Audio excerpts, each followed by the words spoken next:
Hey, what's going on, everybody? This is Josh Copeland, and welcome to another episode of The Wind Down.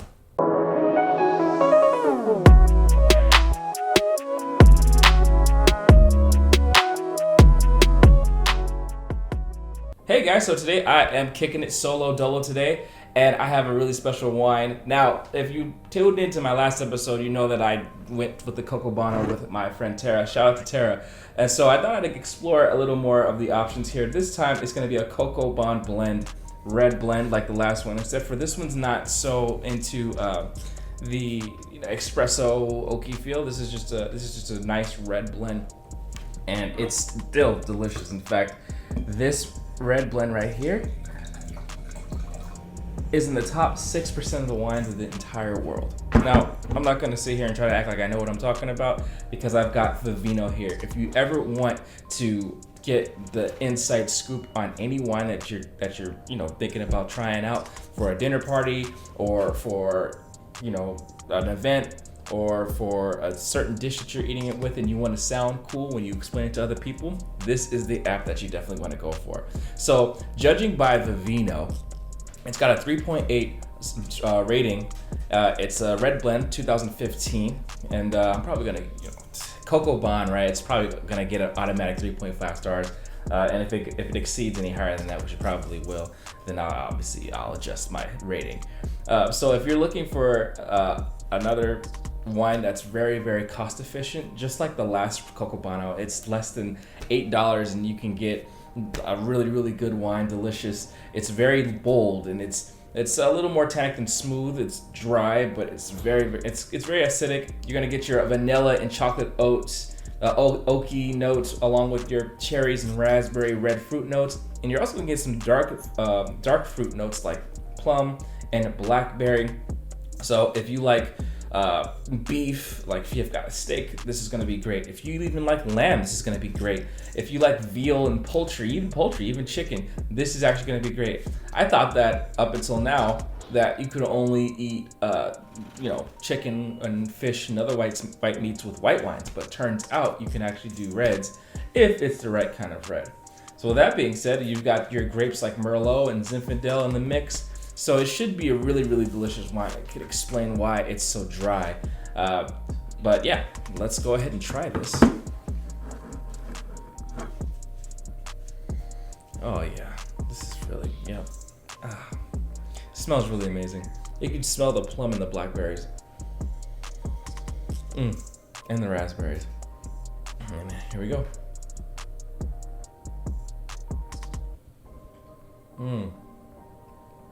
Yeah. Okay. This is actually the second best wine that's in my history of wines since using this app. I have to go through and find out what the first one is, but if I had to take a guess, it's probably going to be the Coco Bono Roasted Oak, because that one was just amazing. In fact, I might even have another guest on, and we might even explore that wine again because it was so good. So, how was your week? Hopefully it was as good as mine. Mine was very, very eventful, very, very busy. I got 2 projects that I'm working on with 2 men's lifestyle coaches that are going to just take over the web. Wrote 2 big long form sales letters, and I gotta tell you, I put a lot of work into it. So hopefully they do well, but I'm very, very confident they're gonna do well because I wrote it. You know what I mean? Which reminds me, I was actually on a phone call with somebody who had reached out to me because I was a success story in this coaching program called the No Pants Project. I took a couple of years ago. Shout out to Michael B. Shreve and the No Pants coaching program team. You guys are amazing. She hit me up and she was asking me about the number one problem that most freelancers face. I don't care if you're a copywriter, I don't care if you're a photographer, I don't care if you are a graphic designer or whatever. Chances are you face this problem, and I faced it too. And that is, the question that she asked me was, how do you find clients, right? So I think that pretty much if you're a freelancer, that's like the bane of all of our existences, looking for clients. It's super hard because, one, you have to go through this whole mental gymnastics about whether or not you feel worthy of people paying for your services to begin with. Second, you actually get clients that that know that you're not that good, or you're a beginner, or you don't have that much experience. So then they get you in deals like commission-based stuff, which works out in your favor every now and then, but then you have to deal with the possibility of them taking advantage of you.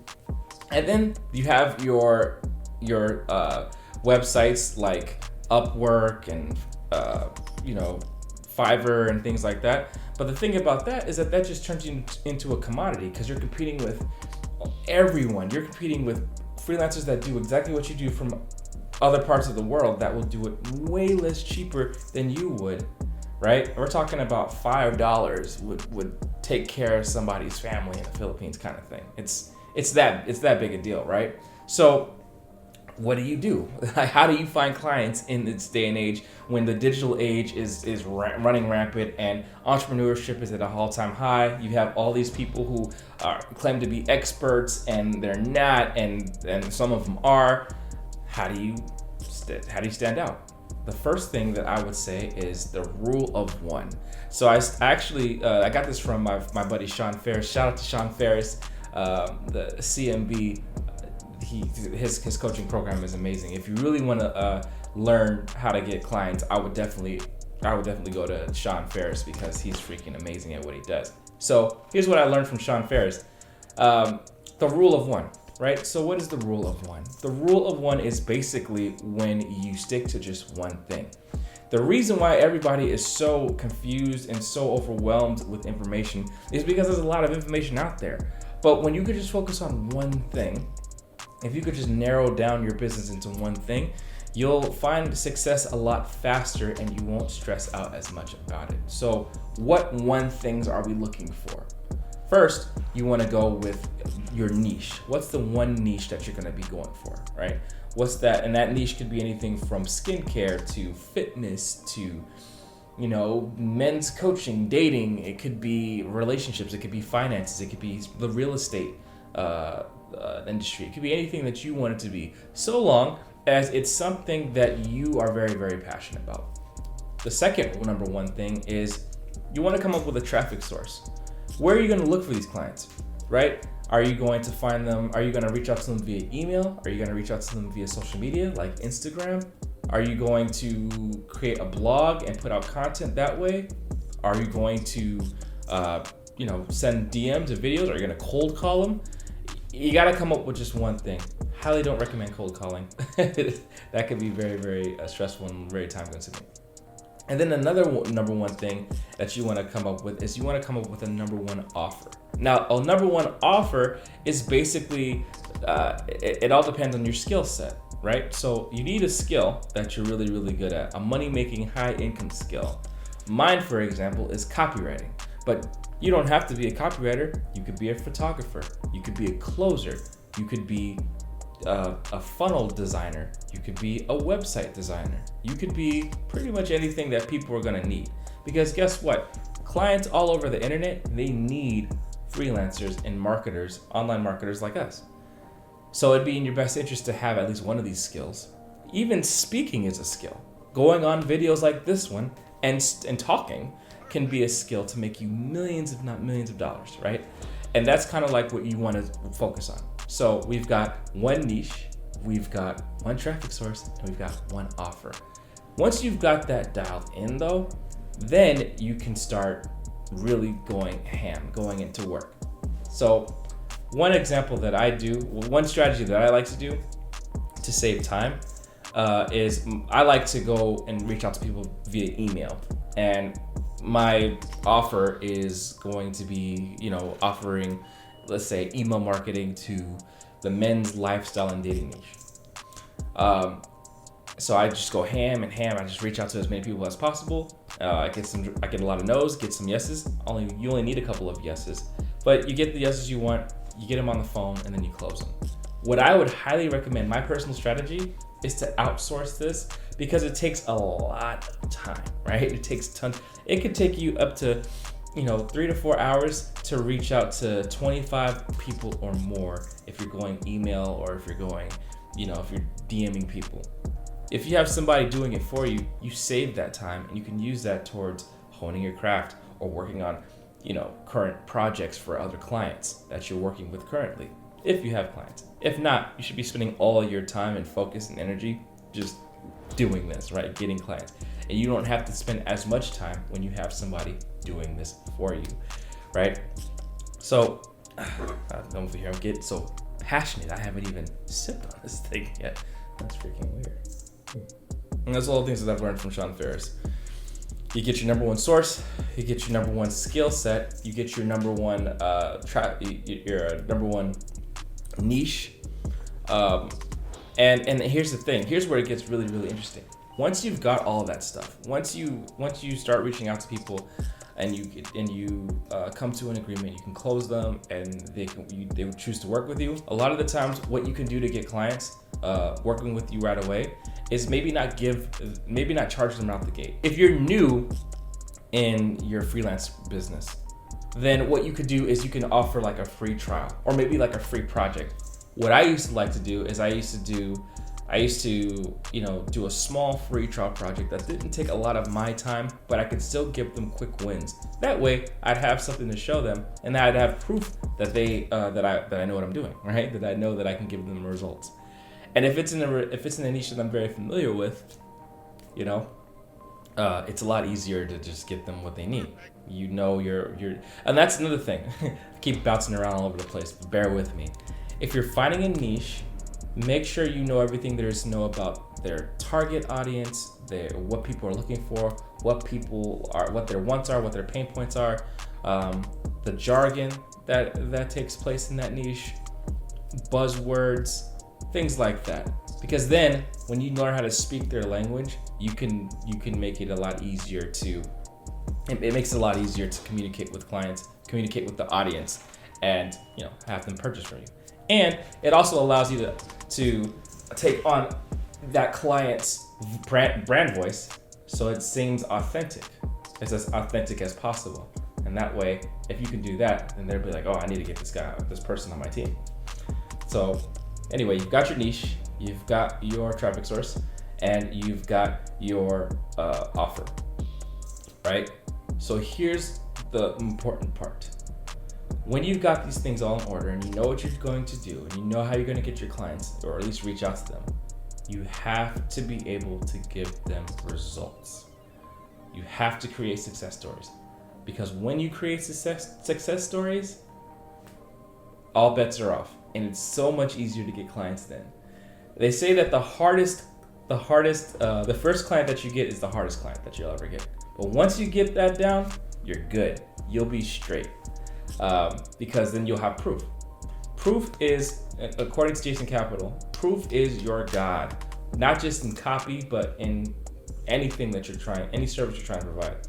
When you can provide proof, you can provide case studies, you can provide people literally giving testimonials as to how great you are, then it'd be a lot easier to sell your products.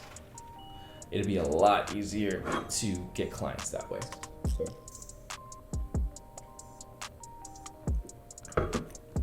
That's kind of how I started. I realized that it was really, really hard for me to get clients at first. But when I started being able to get clients results, then it was a lot easier. And then something really, really cool happens. Once you can get results for clients, then you don't have to really do any client acquisition. You could just go based off of referrals, which is how I got my 3 clients as it is. I'm working with 3 clients that I got specifically off of referrals. And I tell you, I didn't have to do any lead gen or anything, and it's freaking amazing. Actually, one of my clients I got through email, but 2 clients, referrals, that's not bad, right? So when you give great results, and you've got a case study, all you got to do is just kind of show your prospects or your potential clients the case studies, and that way they know what you're looking for, they know what you can provide, they know what you're capable of, and then they're likely to hire you. And even then, just so that if you really want to take it a step further, you can keep doing the free trial and use that as a way to just attract more clients. The more results you can give quickly, the more case studies you'll have, the easier it'll be to get clients. Then you can get to the point where you don't have to do anything. People will just hear about you and they read the case studies, and They just, how much do you charge, and you boom, right? You just tell them your price and they go for it. So yeah, figure out your skill, figure out your niche, and figure out your offer, figure out your traffic source, get results for clients, and then it becomes super duper easy to start to run your business. And then once you get to a point where you've got enough work coming in, you can start outsourcing that work to other freelancers who are good at what you do, giving them opportunities and chances to prove themselves, so that you can have more time to do what you want to do what you love, work on other projects, or hang out with your friends and family, hang out with your girlfriend, boyfriend, go travel, go see distant lands, go to events, go get more coaching, do whatever it is you want, because you'll have the time and freedom to do that. So anyway, I'm gonna continue sipping this wine because it's delicious. But I really do hope that all of this helps, because that's probably, I think, in my copywriting career, like the hardest thing ever to do. It was harder to actually learn. It was harder to get clients than it was to actually learn the skill of copywriting. And I'm still learning the skill of copywriting. So even though I think I'm pretty decent at this point. But anyway, hopefully you guys found this helpful. If there's any other concerns or questions that you would like me to go over of the wind down, or if there's any other wines that you would recommend, feel free to hit me up in the comments and let me know what you think. And the comments meaning my YouTube or my Instagram or even Facebook. But until then, my name is Josh Copeland, and I will see you on the next episode. Cheers. Hey guys, this is Josh here. If you liked the video you just saw, do me a favor, like, share, and subscribe. I'm gonna be going over more entrepreneur stories that I have. We're gonna have some amazing fellow entrepreneurs on the shows and the episodes coming ahead. And more importantly, we're gonna be discussing a lot more delicious wine. Also, if you have any other topics that you wanna discuss, feel free to put them in the comments. And if you have an entrepreneur that you wanna see on the show to sip wine with, go ahead and include them in the comments too. Until then, cheers.